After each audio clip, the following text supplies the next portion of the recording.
ভারতের মোদির গদির অবস্থা খুবই নড়বড়ে। যে কোনো ধরনের একটা ঘটনা ঘটে যেতে পারে। আমরা গতকাল থেকে দেখতে পাচ্ছি যে ভারতের দিল্লির যন্তর মন্তর অঞ্চলে লাখো লাখো মানুষের ভিড় এবং শিক্ষার্থীদের যে আন্দোলন সেটির গতির সময়ের সাথে সাথে বেশ স্ট্রং হচ্ছে, কঠোর হচ্ছে এবং যে মানুষের পরিমাণ বহু গুণে বৃদ্ধি পেয়েছে। সারা ভারতবর্ষ থেকে বিভিন্ন প্রভিন্স থেকে হাজার হাজার মানুষ এখন দিল্লি অভিমুখে রওনা দিয়েছে এবং অনেকে পৌঁছে গেছে। এর কারণ এবং এর ভবিষ্যৎ কি এটি আমি আপনাদেরকে এখন বলবো। আপনারা দয়া করে শেষ পর্যন্ত ভিডিওটা দেখবেন। তবে যেই ছবিগুলি দেখে আমার কাছে ২৪ বারবার আমি ২৪-এ ফিরে যাই। বারবার আপনার মনে হচ্ছে যেন আমরা ভারতে আমাদের এই ২৪-২৬-এ আবার জন্ম নিয়েছে। আপনারা দেখুন এই ভিডিওটি।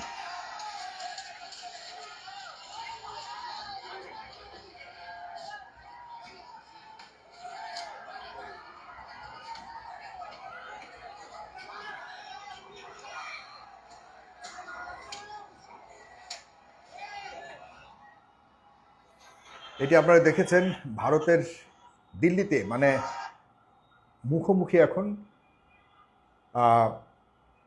পুলিশ এবং জনগণ। এই যে আরেকটা দেখুন।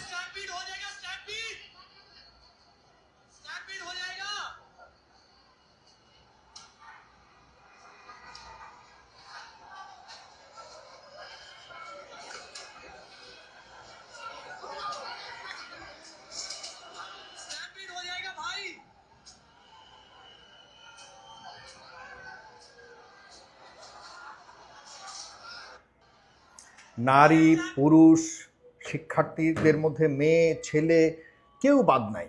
সবাই এমনভাবে রাজপথে ব্যারিকেড দিচ্ছে এবং বিশেষ করে পুলিশের মুখোমুখি যখন একটা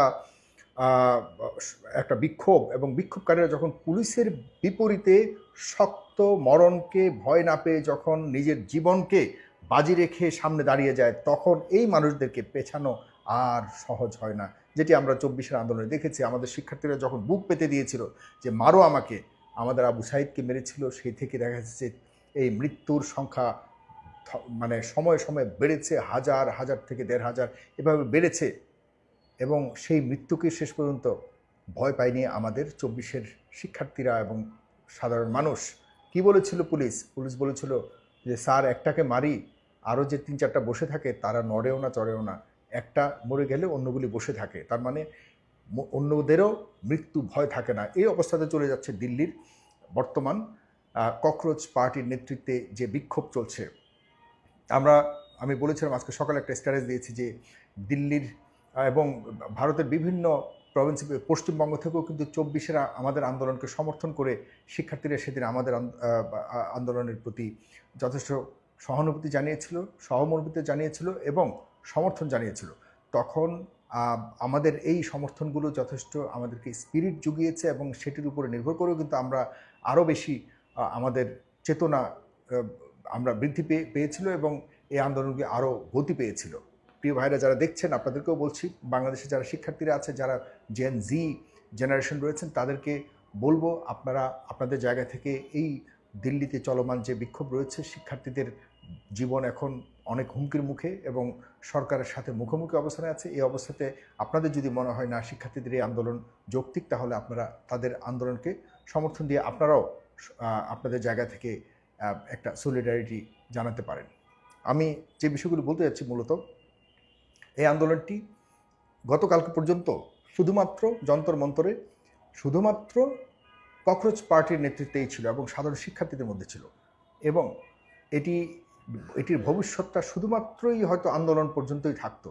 কিন্তু গতকাল থেকে যখন বিরোধী দলীয় যে শক্তিশালী দলগুলো, যেগুলি কংগ্রেস, তারপরে সমাজবাদী দল, এরপর অন্যান্য যেসব দলগুলি এবং অনেক কেন্দ্রীয় বড় বড় নেতারা যখন যুক্ত হয়েছে, তখন এটি আর সাধারণ কোনো আন্দোলনে নেই। আপনাদের মনে থাকতে হবে, এটি কিন্তু সরকার পতন আন্দোলন নয়।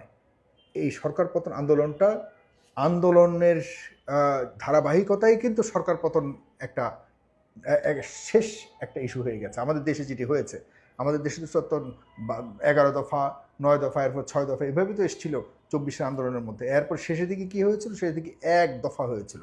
ঠিক একই পথে হাঁটছে এখন দিল্লির আন্দোলন। সেখানেও কিন্তু গতকালকেও কিন্তু একটা ইঙ্গিত দিয়েছেন রাহুল গান্ধী, কিন্তু বলেছিলেন যে হ্যাঁ আমরা হোম মিনিস্টারের পদত্যাগ চাই। আবার অনেকেই কিন্তু ভারতের প্রধানমন্ত্রী নরেন্দ্র মোদীর পদত্যাগ চাওয়া শুরু করেছিল। তো এই দাবিগুলি আস্তে আস্তে স্থানান্তর হচ্ছে এবং এগুলি আস্তে আস্তে সরকার পতনের দিকেই যাচ্ছে। এটি হলো বাস্তবতা, এটিই হয়। রাজনৈতিক অন্যান্য যে দলগুলি রয়েছে এরা তো সরকারের কোনো না কোনো একটা দুর্বলতার সময় জন্য অপেক্ষা করে এবং সেই সময়টি পেলে তারা কিন্তু সময় মতো প্যারেকটা মেরে দেয় এবং সেই প্যারেকটা এখন মারা শুরু হয়েছে। এবং শুধুমাত্র রাজনৈতিক দলগুলোর যারা নেতাকর্মীরা রয়েছে তারাই নয়, দিল্লির এই আন্দোলনে এখন সাধারণ মানুষেরও কিন্তু সম্পৃক্ততা এবং শিক্ষার্থীরা যারা রয়েছে আন্দোলন করতে তাদের বাবা মারাও এখন যুক্ত হয়েছে। এবং একজন বাবাকে তো পুলিশ পিটিয়েছে, আপনারা দেখেছেন, সেই ভিডিও ভাইরাল হয়েছে। আমি যে ভিডিওগুলো দেখেছি এগুলো বেশ ভাইরাল হয়েছে। আমরা খুব সহসায় ভারতের ক্ষমতার হয়তো পরিবর্তন দেখতে পাবো, নাও হতে পারে। তবে যেহেতু একটা মুখোমুখি অবস্থানে চলে এসছে, সেখান থেকে পিছিয়ে যাওয়ার সম্ভাবনা, মানে যেসব বিপ্লবী আন্দোলন হয় অথবা গণ অভ্যুত্থান হয়, এখান থেকে জনগণের পিছিয়ে যাওয়াটা খুব বেশি নিরাপদ হয় না। কারণ তারা জানে যে এরপর তাদের আর ফিরে যাবার কোনো সুযোগ থাকে না। তাদের হয়তো যদি ফিরে যায় তাদের জীবনের ভবিষ্যৎ হয়তো হুমকির মুখে পড়তে পারে। তখন তারা এগুলি চিন্তা করে আর ফিরে যাবার কথা চিন্তা করে না। তখন সরকার বিভিন্ন কৌশল নেয়। আপনারা জানেন যে ঠিক যেভাবে আমাদের দেশেও পুলিশের পোশাকে বিভিন্ন ধরনের অজানা মানুষগুলো আমাদের শিক্ষার্থীদের উপর হামলা করেছিল, তেমনিভাবে এখন এই ভারতের মধ্যেও এই আন্দোলনের মধ্যে নরেন্দ্র মোদী সরকার সাধারণ অচেনা মানুষদেরকে পুলিশের পোশাক পরিয়ে কিন্তু নামিয়ে দিয়েছে। একটা ভিডিওতে দেখেছি যে শিক্ষার্থীরা বলছে, তুমি তো পুলিশ না, তুমি এই পোশাকে এসছো, তোমার জুতার সাথে তোমার পুলিশের জুতার মিল নেই, তুমি কে, তোমরা কারা, কেন এসছো, আমাদেরকে মারতে এসছো, এই ধরনের কথাবার্তা বলতেছিল এবং সে পুলিশরা কিন্তু স্তব্ধভাবে দাঁড়িয়েছিল। এরপর এই আন্দোলনের সমর্থনে কিন্তু শুধুমাত্র এখন দিল্লি কেন্দ্রিক নয়, আমাদের ঢাকাতেও কিন্তু আজকে ইনকিলাব মঞ্চ দেখলাম তাদেরকে সমর্থন জানিয়ে মিছিল করেছে, লন্ডনে মিছিল করেছে, কানাডায় মিছিল করেছে, বিভিন্ন দেশে কিন্তু এই আন্দোলনের সমর্থনে মিছিল শুরু হয়ে গেছে। সুতরাং এটি এখনও পর্যন্ত শুরুর পর্যায়ে আছে, জানি না কোথায় যাবে। অনেকে মনে করছেন যে ভাই চেষ্টা করে লাভ কি, এই পরিবর্তন হলে কে আসবে ক্ষমতায়, কংগ্রেস আসবে। কংগ্রেস তো আমাদের দেশে একইভাবে শোষণ করেছিল, একইভাবে কংগ্রেস রকে দিয়ে আমাদের দেশে গণতন্ত্রকে নস্যাৎ করেছিল, ভেঙেছিল এবং আমাদের দেশকে কখনো উন্নত হতে দেয়নি। এ ধরনের কথাগুলো সত্য, কিন্তু এটাও সত্য আগামীর যে সরকার আসবে ভারতে, সেই সরকার কিন্তু শুধুমাত্র কংগ্রেস পরিচালিত সরকার হবে না। আপনাদের মাথায় রাখতে হবে যে এই গত 10-15 বছর সবচেয়ে বড় অভিযোগ ভারত সরকারের প্রতি কী এসেছিল জানেন? যে আশপাশের দেশগুলোর সাথে কারোর সাথে সম্পর্ক ভালো নেই। এই যে একটা বড় ধরনের অভিযোগ সরকারের প্রতি, এটি সব পক্ষ থেকে ছিল, সচেতন নাগরিক সমাজের পক্ষ থেকে ছিল এবং যারা বিশ্লেষক, যারা এই ভারত নিয়ে ভালো বিশ্লেষণ করে, তারা কিন্তু সবসময় বলেছে যে আমাদের আশপাশের সবাই শত্রু হয়ে গেছে, ভারতের আশপাশের সবগুলো দেশ শত্রু হয়ে গেছে। এখন ভারত একা হয়ে গেছে, শুধুমাত্র ইসরায়েল ছাড়া সারা পৃথিবীতে ভারতের কোনো বন্ধু নাই। এই বাস্তবতার আলোকে বর্তমানে যে আন্দোলন চলছে, এর থেকে বের হয়ে যাবার পর এই জেনজি যারা এখন আন্দোলন করছে, তারা কিন্তু বাংলাদেশের আন্দোলনকারীদের মতো ভুল করবে না। তারা মন্ত্রী হতে যাবে না, তারা নেপালের মতো কোনো সরকার গঠন করতে যাবে না। তারা ভারতকে যতটুকু আমি চিনি জানি, তারা অবশ্যই, আমরা যেটা ভেবেছিলাম যে আমাদের দেশেও জেনজিরা আন্দোলনের পর সরকার পরিচালনাটাকে তারা এইভাবে ককরোচের মতো তাকিয়ে থাকবে, যে কোনো সরকার যদি কোনোভাবে বিগত সরকারের মতো ভুল করে তাহলে ককরোচ পার্টি সেগুলির জবাবদিহিতা নেবে এবং সব সময় একটা অবজার্ভ পজিশনে থাকবে। সরকার যদি কোনো এদিক সেদিক করে তাহলে ককরোচ পার্টির এই যুব শ্রেণীর গণ অভ্যুত্থানকারী বিপ্লবীরা কিন্তু বসে থাকবে না। সুতরাং আমরা যেটা ভাবছি যে কংগ্রেস আসলেই আন্তর্জাতিক তাদের যে পলিসিগুলি রয়েছে এগুলি ঠিক আগের মতোই পরিচালিত করবে, আশপাশের যত দেশ আছে সবগুলোর সাথে একইভাবে সম্পর্ক বজায় রাখবে, এটি ভাবাটা সঠিক নয়।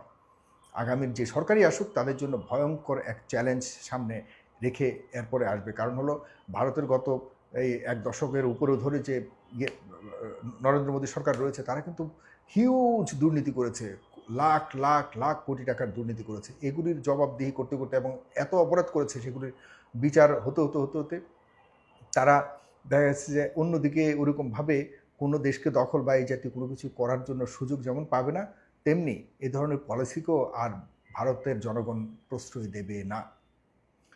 তারা চাইবে, নতুন সরকার আসলে চাইবে আশপাশের দেশগুলোর সাথে একটা বন্ধুত্ব করতে, যেন তাদের দেশ গণতান্ত্রিকভাবে যেভাবে পিছিয়ে গেছে সেটিকে আবারও যাতে তারা পুনরায় অর্জন করতে পারে। এই ধরনের একটি চ্যালেঞ্জ নিয়ে কিন্তু সামনের সরকারকে সরকার পরিচালনা করতে হবে। এটি আপনাদের মাথায় রাখতে হবে। সুতরাং আমরা চাই ওই দেশে একটা পরিবর্তন হোক, একটা গণতান্ত্রিক সরকার আসুক, যে সরকার প্রতিবেশীয় দেশগুলির সাথে ভালো সম্পর্ক করবে, আর কোনোভাবেই অন্য কোনো দেশের আভ্যন্তরীণ কোনো বিষয়ে নাক গলাবে না, অন্য কোনো দেশের শোষণের জন্য কোনো দেশের গণতন্ত্রকে শেষ করে দেওয়ার জন্য কোনোভাবে আর চেষ্টা বা অপচেষ্টা করবে না। সেই ধরনের একটি সরকার আসুক, এটি আমরা চাই আমাদের জায়গা থেকে। আর যারা দেখছেন অবশ্যই আপনাদের সময় সময় যেন আপনাদেরকে আমি এই আপডেটসগুলো দিতে পারি, আপনারা আমার এই চ্যানেলটিকে এবং এই পেজটিকে সাবস্ক্রাইব করে রাখুন এবং ফলো করে রাখুন। ভালো থাকবেন সবাই। শুভরাত্রি।